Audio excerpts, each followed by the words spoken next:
சீடர்களின் வாழ்வு.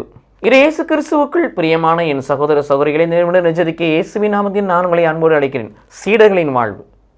சீடர்கள் உலகப்பற்றற்று வாழ்ந்தார்கள். சீடர்கள் சுயமில்லாமல் இருந்தார்கள். சீடர்கள் ஒருமனப்பட்டு வாழ்ந்தார்கள். சீடர்கள் நன்மை செய்வர்களாக இருந்தார்கள்.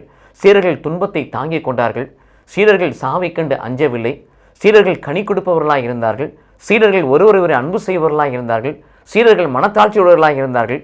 சீடர்கள் இயேசுவின் வழியில் செல்லக்கூடியவர்களாக இருந்தார்கள். சீடர்கள் துன்பமே வந்தாலும் அந்த துன்பத்தை கண்டு கலங்காதபடி தொடர்ந்து ஆணுடைய வழியில் பயணிக்கக்கூடியவர்களாக இருந்தார்கள்.